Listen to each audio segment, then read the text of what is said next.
Yo, welcome back guys. Right, today's video is on the Bluetti AC 200 Max. So this here in front of me is a massive battery. You might have known the one that I've been sent to me previous, which was the Power Oak, which we've used day in, day out, which is just to the left of me. That's the right of me, which is charging my batteries. I've been sent this to have a go, have a play with, to show off to you guys of the benefit of being used in trades.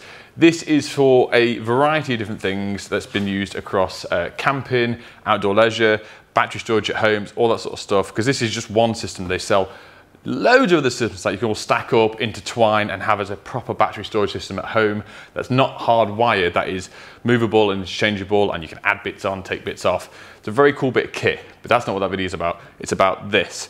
So how can I use this day to day? So for me being on site, this has an output of 2.2K or 2,200 watts, which is more than enough to run power tools. We've got Hoovers, we've got chasers, we've got drills, we've got charging batteries. That's a good thing I like about this sort of thing. It's all the USB outputs, USB-C and normal USB outputs. You can integrate it within solar if you had a solar, and I think at some point we're going to get one from the company so we can plug and play, charge it while we're at the unit as well. Then we can go off grid with it, charge our batteries from the sun, which is a wicked nice touch. And on top as well, you've got two little phone chargers as well.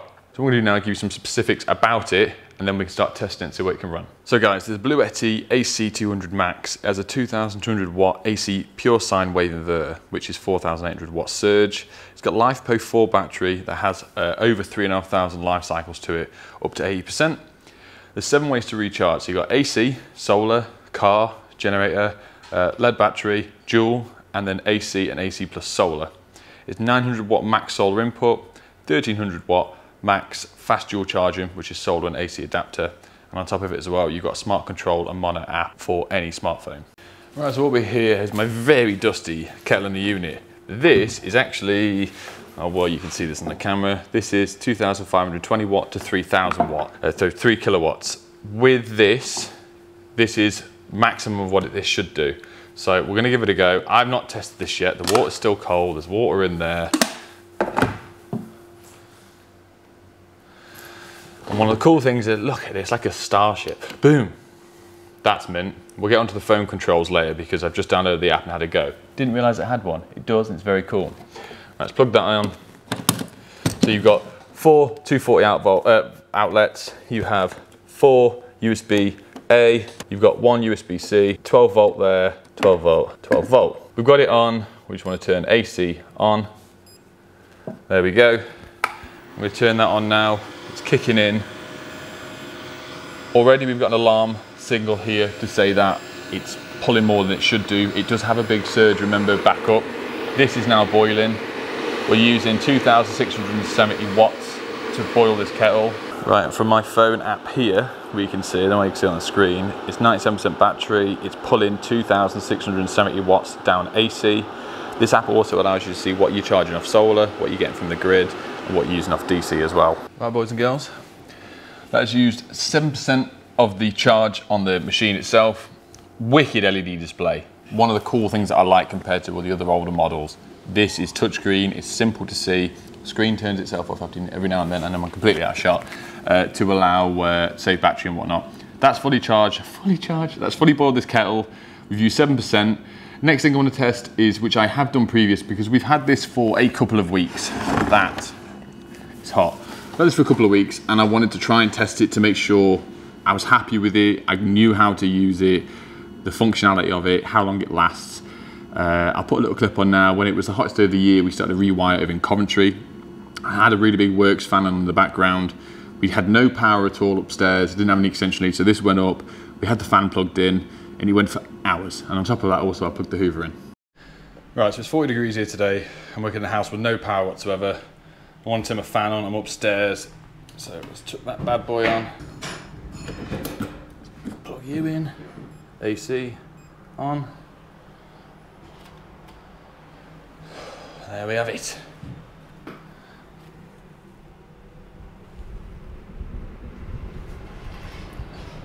So as you can see, it's very dark in this area. And this here is LED site lights that we bought for a few rewires that we have. The power's off and it's dark and gloomy, especially in the winter. Have this plugged in, come to our app, we'll turn AC on. This then will kick in. how much this is using. Let's just calculate it now. This is such a low wattage because these are LED and they're absolutely perfect for site lights. We tested this, and I had set up a time lapse. But the problem with that is the SD card I put in the time lapse GoPro didn't work. So this lasted, I think we worked out it was 14 hours.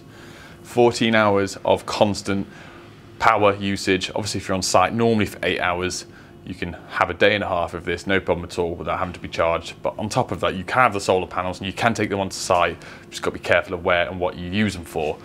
Next thing is Hoovers, because we all know electricians have Hoovers. Okay, so the next thing I want to try is the Hoover. This is the biggest Hoover I own. This is a 1200 watt, massive Bosch Hoover / extractor.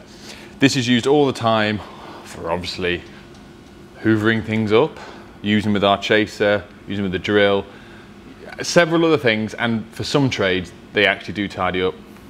I own 4 Hoovers. I'm an electrician, so I'm trying to set the wave. So let's turn this on. AC is already on.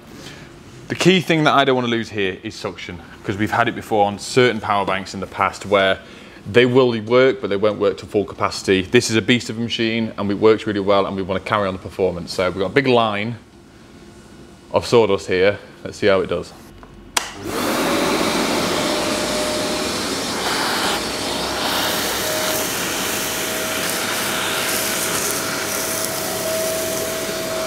So next thing, the thing that I use a hell of a lot at the moment is a wall chaser.